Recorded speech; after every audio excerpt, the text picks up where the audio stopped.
So let me ask you a question.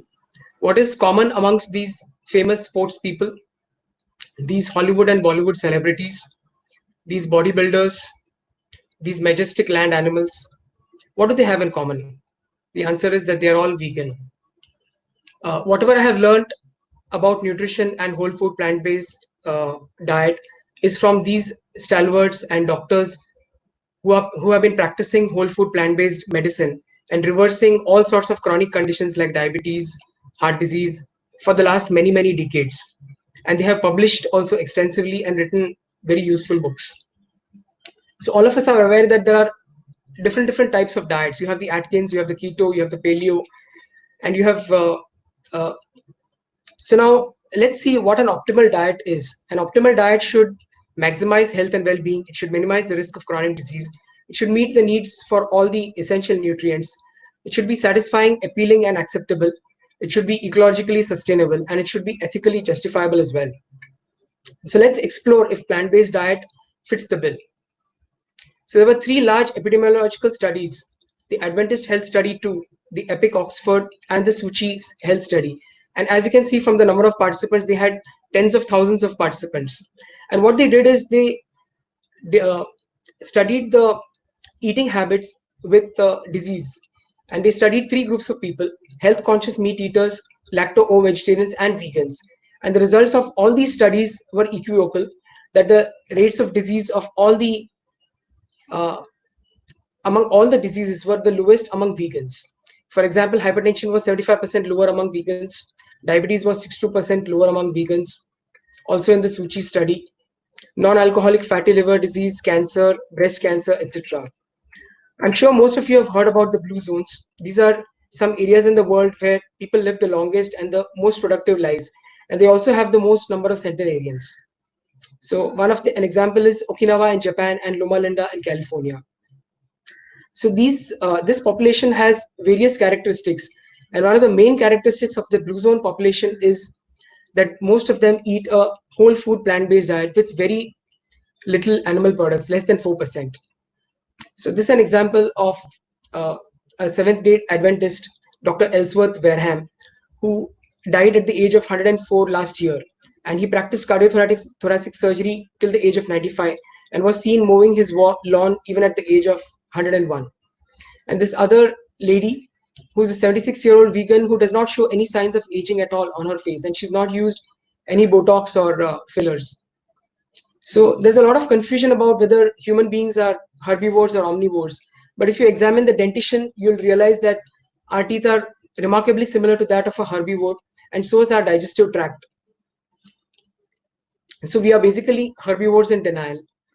So what's a whole food plant-based diet?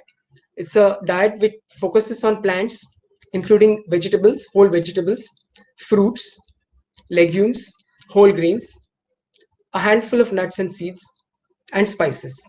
So it's basically, if you look at this plate of food here, you can recognize each and every ingredient on this plate. Whereas if you look at this plate of processed foods, you don't know what went into this donut or this burger or the ketchup that you see there. It also excludes animal products totally.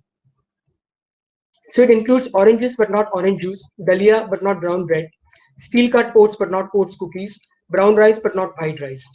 So a vegan diet does not necessarily promote health, because whatever you see on the screen is also vegan, but it's highly processed and it does not promote health. So there's a very important statement made by the American Academy of Nutrition and Dietetics in 2016. And they said that vegan diets, well-planned vegan diets, are healthful, nutritionally adequate, and have health benefits for the prevention and treatment of certain diseases, and that they are appropriate for all stages of life. And this kind of statement of truth to come from an organization which is supported by the meat and dairy industry is really heartening for the whole movement. So let's come to how does a plant-based diet help in prevention and treatment of disease. So it's basically by reducing risk of overconsumption and essentially by disabling the drivers of chronic disease. And there are essentially four: inflammation, oxidative stress, lipotoxicity, and dysbiosis. So as you know, inflammation is part and parcel of every chronic disease, whether it's cardiovascular disease, diabetes, or cancer. And a plant-based diet decreases inflammation, and this is proved by the study of C-reactive protein levels in vegans, and vegans by far have the lowest levels of C-reactive protein, which is an inflammatory marker. What about oxidative stress? We've heard that oxidation causes a lot of damage in the body, and there's a very simple experiment that you can do at home.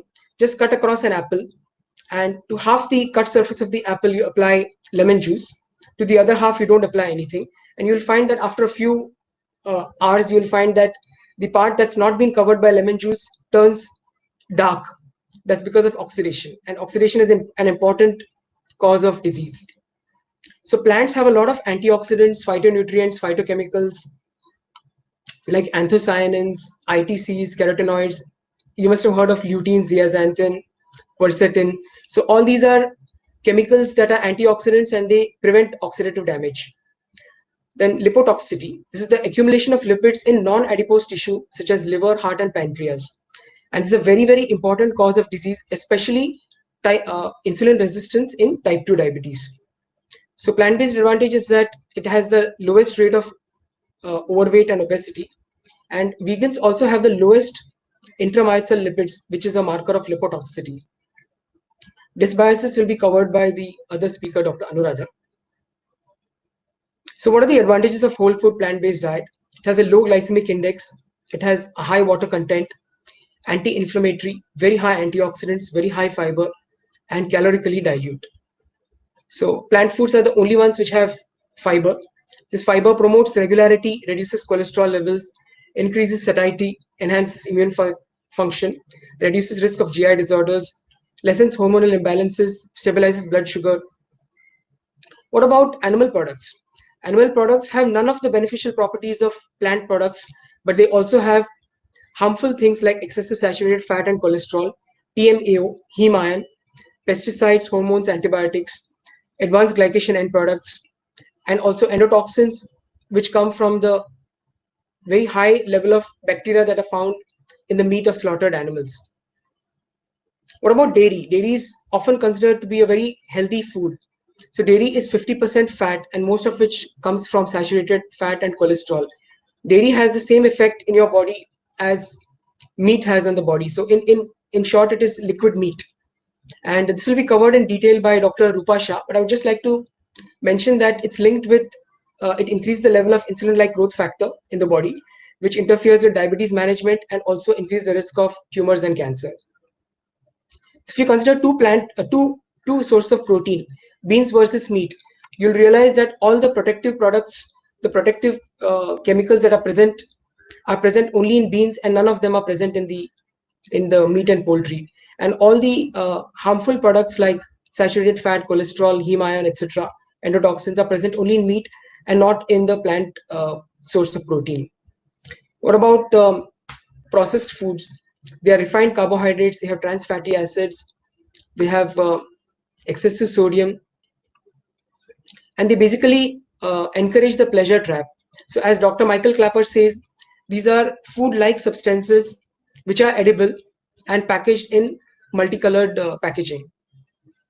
And they behave very differently. When you eat a processed food, your blood sugar rises, your blood fat level rises, and it's very different from the way a whole food, plant food behaves in your body. That's shown in the blue graph.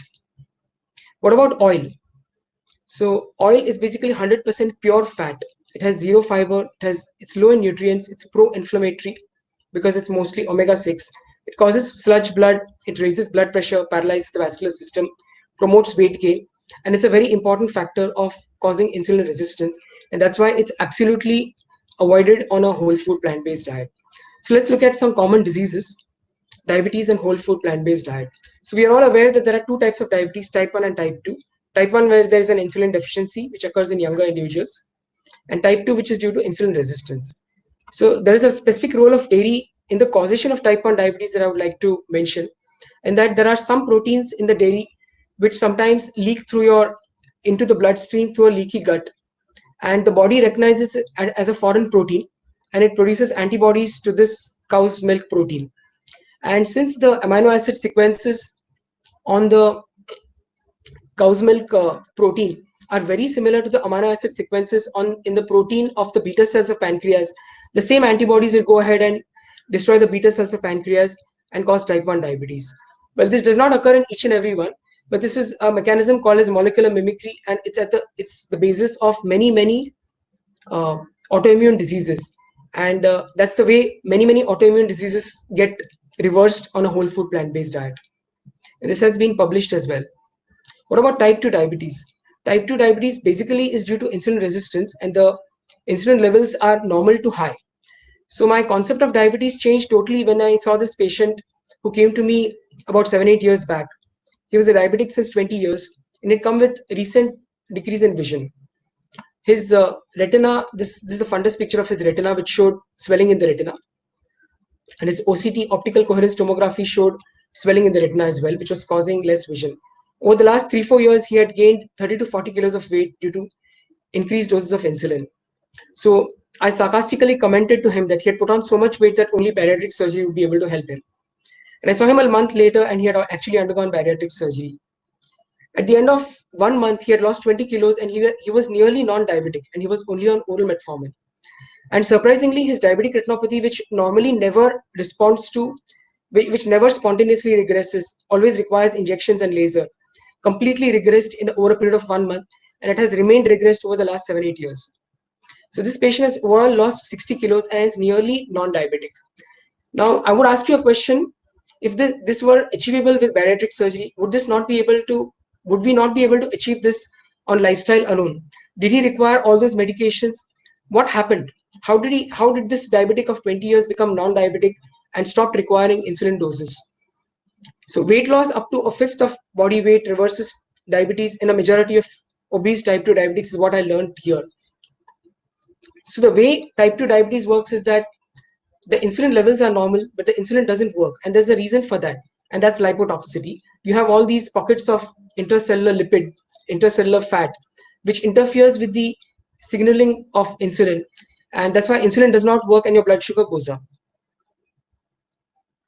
And saturated fat derived from meat and milk, and also fat from vegetable oils, actually causes beta cell apoptosis, and apart from reducing insulin sensitivity. So a study was done by Dr. James Anderson, and what he used was a high carbohydrate, high fiber diet for insulin treated men with diabetes. So what he did is he took 20 lean men receiving insulin therapy, and all these people received controlled diets for an average of 7 days, followed by a high carbohydrate, high fiber diet, which is another word for a whole food plant-based diet. And this he did for 16 days. Okay, so the control was the same patient in the first 1 week that he was on a standard diet, and the treatment group was the same patient for over the next 15-16 days, and the results were remarkable. Most of the patients' insulin level was dropped, and most patients went to zero insulin. A few of them decreased their insulin doses, and this happened over a period of just 2 to 3 weeks. And their blood sugars also came down along with the insulin dose, and there was a dramatic lowering of serum cholesterol. Here you can see the pre-cholesterol and the post-cholesterol, and the mean was 206 to 147. Similarly, Dr. Joel Furman showed that a high nutrient density diet, which is very similar to a whole food plant-based diet, caused a dramatic drop in HbA1c from 8.2 to 5.8, and the number of medications dropped from 4 to 1. Another stalwart, Dr. Neil Barnard, presented that 71% of patients with type 2 diabetes could stop their oral medications in a 26-day program. So coming to two of my patients, this patient lost 30 kilos in 1 year on a whole food plant-based diet and did not require any insulin, and 75% of her diabetic medications were stopped, hypertension completely cured. So another patient whom I had referred to the next speaker, that's Mrs. Madhura Vayal, who's a magician dietitian, and she reversed his type 2 diabetes. He lost 25 kilos in 6 months' time, and his insulin dosages were stopped. His HbA1c came down from 13 to 6.4. So sometimes even with good systemic control without using medication, you can actually see reversal of conditions such as diabetic retinopathy. This is before treatment, and this is after treatment. You can see that the fat collection in the center of the retina is kind of melting away. Only this patient has not received any laser or injections. It's just through diet control. So what about cardiovascular disease and whole food plant-based diet? So can a whole food plant-based diet reverse coronary artery disease, which is the #1 killer of human beings all over the planet? So Dr. Caldwell Esselstyn published this.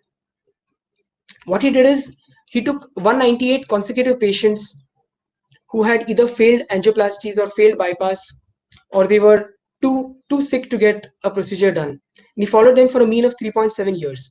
So about 89% of them were adherent to the diet, and the remaining 11% were non-adherent. So they served as the control group, although this is not a proper controlled study. And he put them on a whole feed food plant-based diet with avoidance of all animal products and oil and dairy products. So he was able to show results like this one. You can see the coronary angiogram showing extensive stenosis, and it's completely reversed over the next 32 months. And this is something which no bypass operation, no angioplasty can ever do this. And within a matter of 3 weeks, he was able to show increase in myocardial perfusion of, of this kind. So the results were those who did not go for the diet change had a 62% heart attack and stroke over the next 4 years. And the group that did the whole food vegan diet had a 0.6% heart attack and stroke. That's a 100-time decrease in the risk of adverse events. And this is actually miraculous.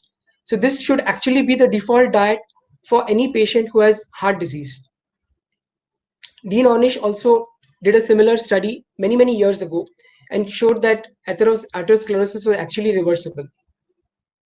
He also showed angiograms pre and post that showed opening up of arteries.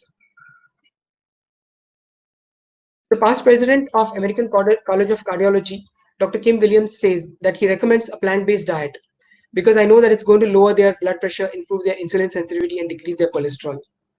What about autoimmune diseases?